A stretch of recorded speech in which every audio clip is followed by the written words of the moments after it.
Presentation of Dialogue on Idaho Public Television is made possible through the generous support of the Laura Moore Cunningham Foundation, committed to fulfilling the Moore and Bettis family legacy of building the great state of Idaho. By the Friends of Idaho Public Television and by the Corporation for Public Broadcasting. There's no story I've ever been involved in where the gulf between good and evil was so wide. Coming up on Dialogue, a conversation with Walter Robinson. He was the editor of the Boston Globe team that broke the story of one of the biggest scandals in American history, sexual abuse within the Catholic Church. For his team's work, the Globe won a Pulitzer Prize. That's Dialogue next. Stay tuned.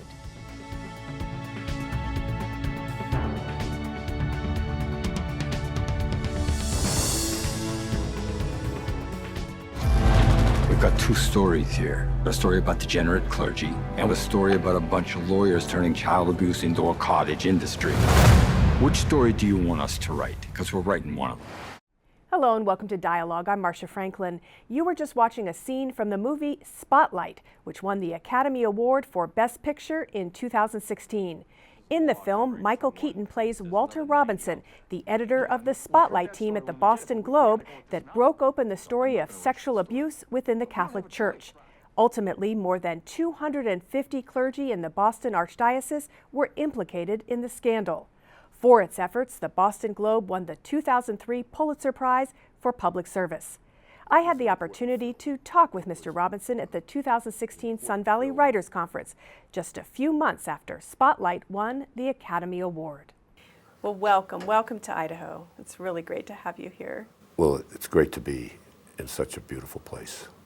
I wanted to start out by having you read this. This is from your Twitter feed. Okay. Just read it out loud here. Oh, this tweet. In Spotlight, Tom McCarthy made a film that matters, and that's what matters. If only he'd had one reporter sleep inside a deceased horse. I did that. Yes, well, I'd hope so. It's on your Twitter feed. And it actually, what's the phrase? It was actually retweeted a few times.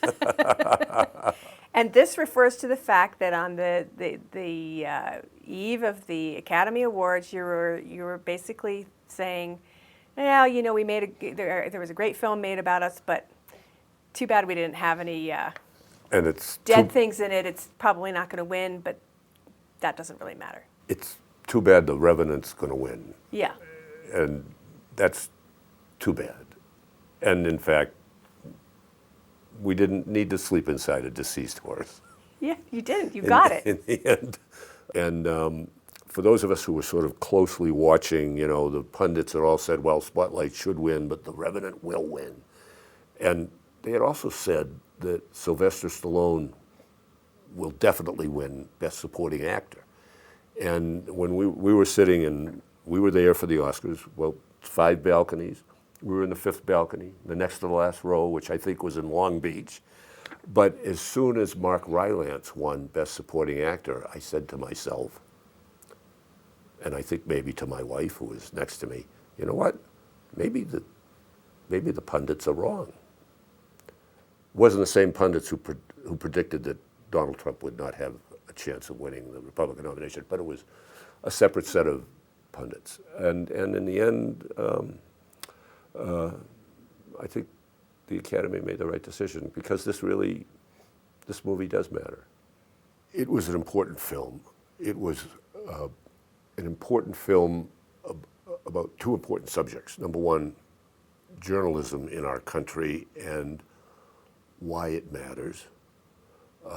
Number 2, it was about a reminder that I think we all need of how important our children are to us and how vulnerable they can be at times, and what happened to thousands of children at the hands of priests. This is about making sure that we don't give a pass to even some of our most revered institutions. Yeah. And I think it's fair to say that in most cities, most newspapers had been too deferential to the most iconic institutions in the community. And that includes not just the church, but usually the local art museum. I think that's a lesson we all learn, that these are the institutions we care most about, and that we have an obligation to be as scrupulous in reporting on what they do as we are when we approach government agencies and do reporting on them. And the one thing we learned, obviously, major lesson from this series, was that there are so many victimized populations out there for whom we really are the only voice, who are very often run over by government and by businesses in the private sector. And without journalism and good journalism, they really don't have anywhere to turn. When a couple of women, Nicole Rockland and Bly Faust, right? Do I have their names right? Approached your group and said, "We think this is a great story. We want to option the rights to it."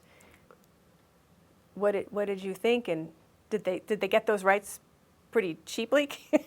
Well, first of all, we didn't actually tell them we thought they were nuts, but we kind of thought they were nuts. And they had this idea that, you know, the reporting of the story and how we got the story would make a great film. Now, one of my colleagues, Sasha Pfeiffer, was skeptical because anytime Hollywood touches something she feared, they sensationalize it. And others of us said, you know, the work we do, the work we did, the stories we produced were important. But how we got them, how we made the sausage, I mean, do you want to put people to sleep? Is that what you want to bring them into the theater to do, to put them to sleep? I mean, we never imagined that number one, it could be cinematic, or number two, that it would be interesting. They bought the rights to our story for maybe the price of a latte every now and then. It wasn't much. And then they went away, and we frankly never expected to hear from them again, because they then had to go sell this idea to people who had to give them money to develop it into a film. So 2 years went by, and all of a sudden we had Tom McCarthy, who's a great indie director, and Josh Singer on our doorstep, spending weeks and weeks and weeks interviewing us. You know, I'm the technological troglodyte of the crowd, but I had kept all the contemporaneous emails and gave them all of those, and we gave them documents, and they spent weeks interviewing us. And any thought we had that they weren't interested in getting it right went away. I mean, they were serious about telling the story as it happened. Even down to the mannerisms of people. Oh, even down to the mannerisms of people. Sometimes mannerisms we didn't even know we had. And you so rarely hear that about a movie. You hear, you know, that's not right or that's wrong, but right. You really feel as if they got it right. They got it right, and Tom and Josh, I can't imagine if the reverse were true. You know, if you're writing a story about someone, you'd give them the story and say, tell me what you think of this. But they gave us the script and said, tell us what you think of this. And we made lots of suggestions. And many of them they adopted, some of them they didn't. And then they invited us to be on set for the filming in case questions arose. And questions did arise. Would you have chosen Michael Keaton to play you? When I found out Michael was going to play the part, I was delighted because I had been the Metro editor of the Globe in the mid-'90s when the movie The Paper came out, in which he portrayed the Metro editor of a tabloid in New York. And it was a great film. And it was a great journalism film. And it was half comedy. So, you know, I'd always loved his acting. And so I was just delighted. And I mean, we really got a great cast. Stanley Tucci, Mark Ruffalo, Rachel McAdams, Liev Schreiber. I mean, it's fabulous. And it struck us at some point during the filming, we were kind of in awe of them. I mean, they're Hollywood stars. We're newspaper reporters. We're usually not in awe of people, right? We cover important people all the time.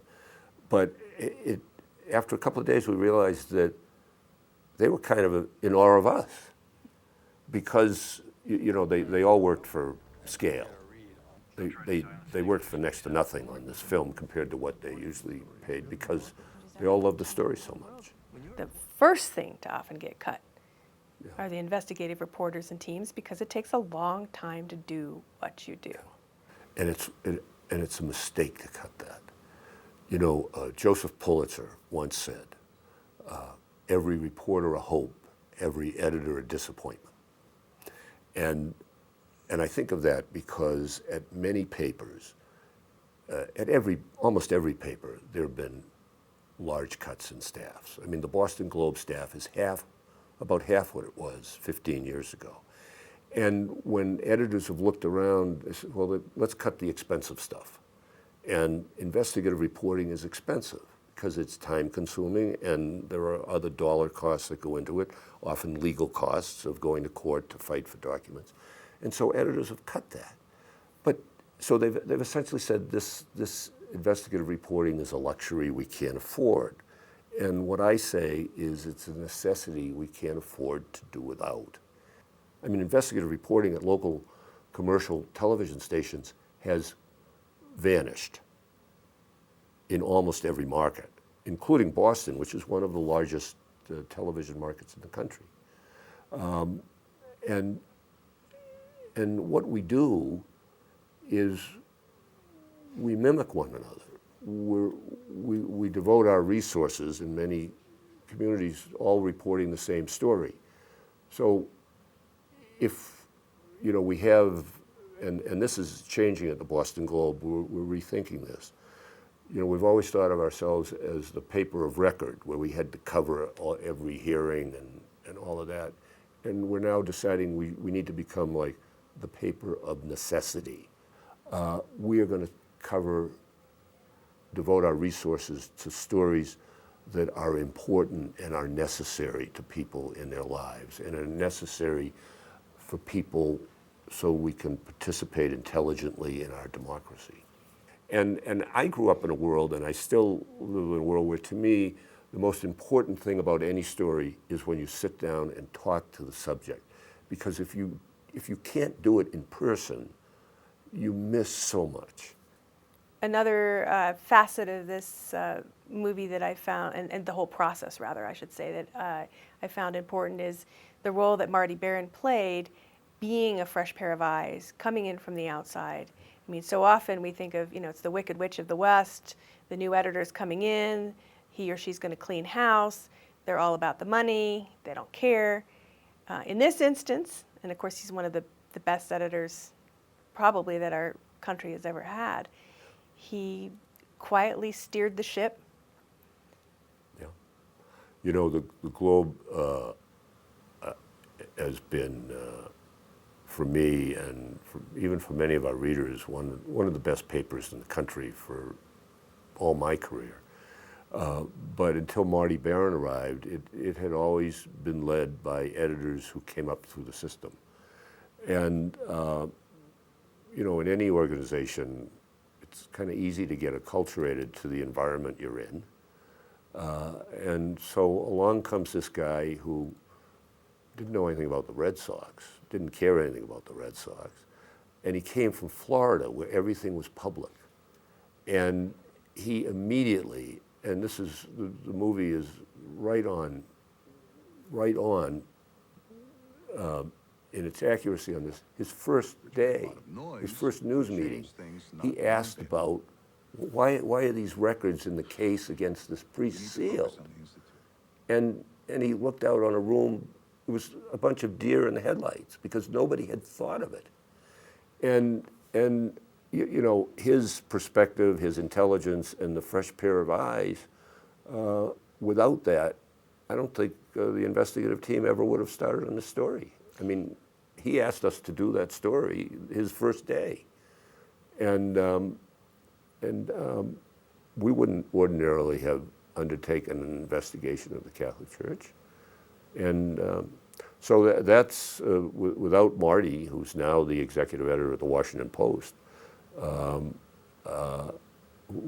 don't think the story would have been done. And looking back, not just in Boston, but in other cities, we all missed clues that might have, if we'd been skeptical enough about this iconic institution, that might have had us look sooner than we did. But when you think of it, if somebody, it's almost unimaginable, and I still scratch my head about this, that the institution that certainly in my early life was God to us. That this institution could have been responsible for an international criminal conspiracy involving sexual violence on children by thousands of priests.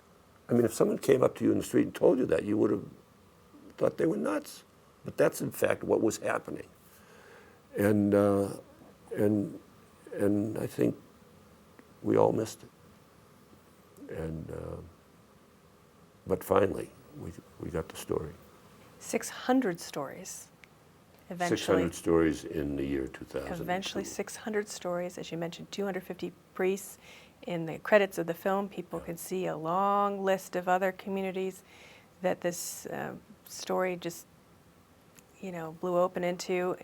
And for the reporters like yourself who sat with and talked with the victims, who we should say none of this would happen if victims themselves hadn't had the courage to come forward. Yes. But for all of you, it took a toll. The film ends with a scene of the phones ringing off the hooks, the day we published our first story. And when I read that in the script, I thought it was kind of a lousy ending. But on screen, it's a very emotional ending. And Mike, can you grab that? Yeah. in the weeks that followed, the several weeks that followed, we got 300 phone calls from victims just in Boston. We had calls from victims all over the world and throughout the United States. And we interviewed them all, and it was an emotionally wrenching experience for all of us. And I think back, there was a time I couldn't talk about this without being emotional. And I never wrote about this because we had so many victims, but I got a call from an 87-year-old man in Millinocket, Maine, who was a great-grandfather, who had been raped by his parish priest in 1926 when he was 12 years old. And I was the first person he had ever told. And to different degrees, I mean, there were so many people whose entire adult lives had been wasted psychologically by the damage that was done to them when they were 12 or 13 or 14. And it was, people often say reporters should be objective. And I remember when I was a young journalism student, there was actually a textbook, Objective Journalism. And I long ago learned you can't be objective. I mean, you form opinions. You can be fair, you can be impartial, you can get both sides of the story. But every now and then you come across a story like this where you can't be objective.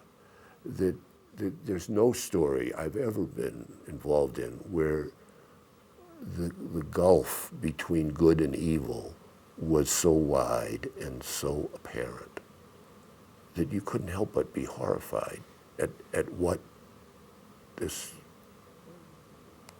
institution that purported to represent God on earth could do to so many helpless victims.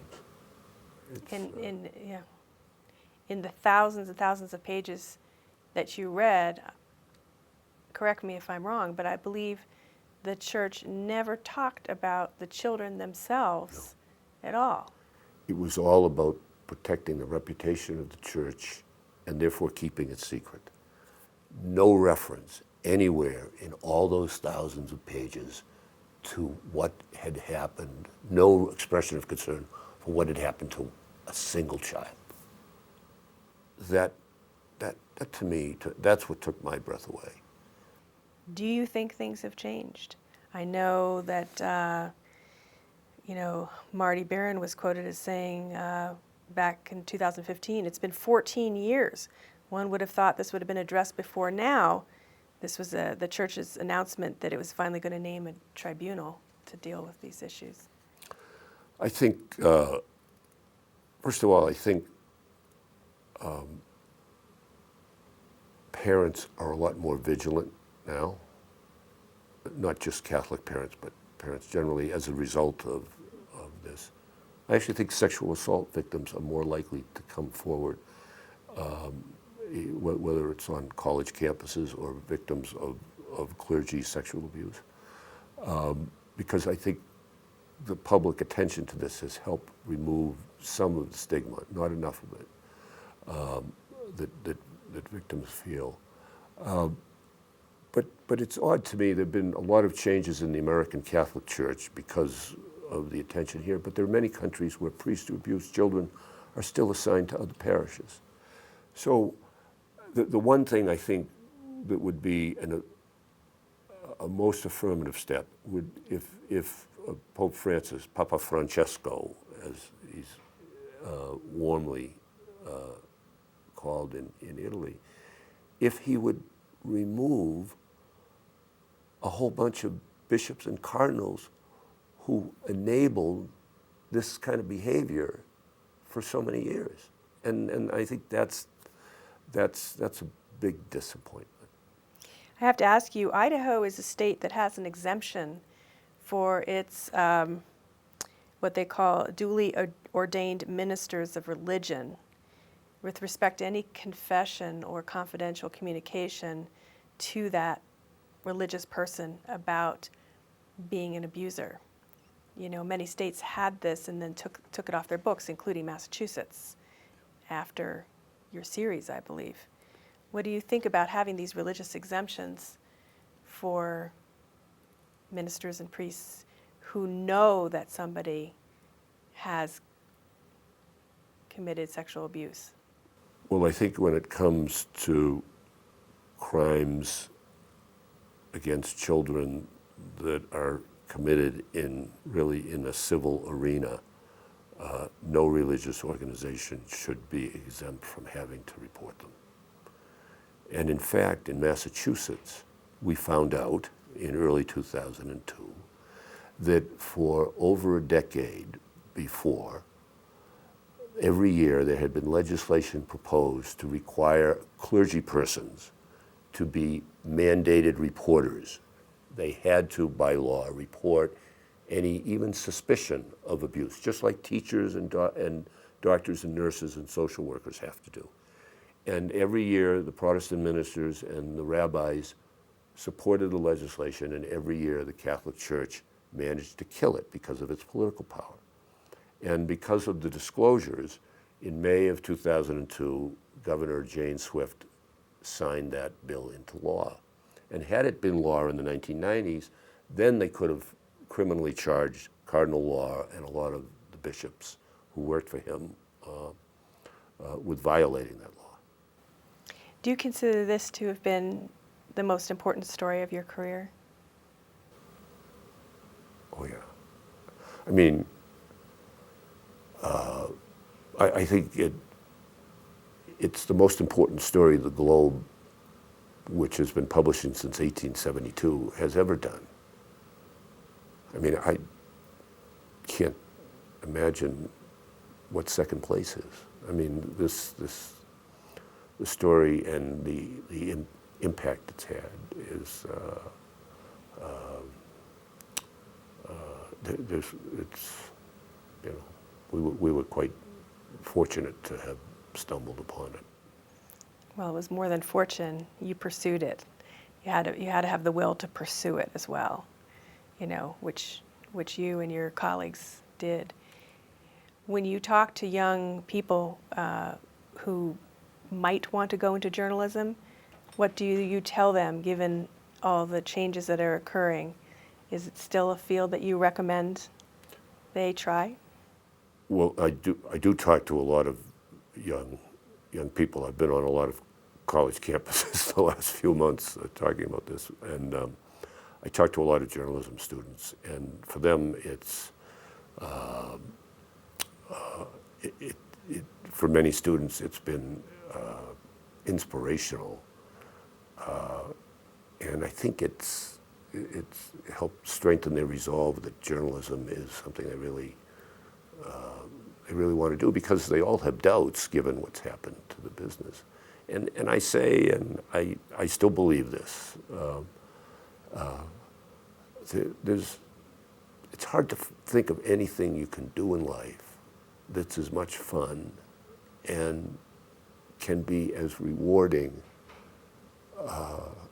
as doing good journalism.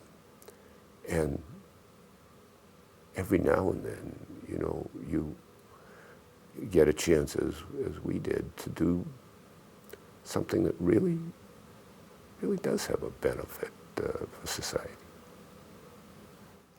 Well, I want to thank you for taking the time to talk with me, and I want to thank you as a journalist for taking the time and the effort that you and your team took to bring this story to light. Thank you. Thank you very much for being interested in the story. You've been listening to Walter Robinson, the editor of the Boston Globe Spotlight team that won a Pulitzer Prize for its investigation of the cover-up within the Boston Archdiocese of child abuse.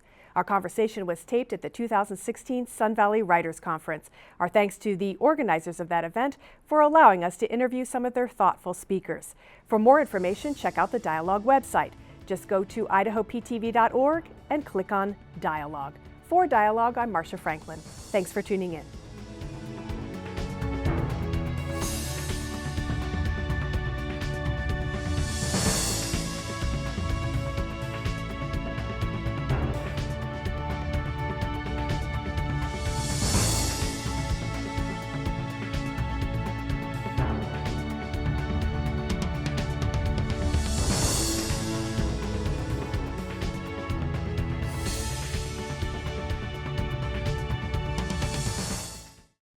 Presentation of Dialogue on Idaho Public Television is made possible through the generous support of the Laura Moore Cunningham Foundation, committed to fulfilling the Moore and Bettis family legacy of building the great state of Idaho.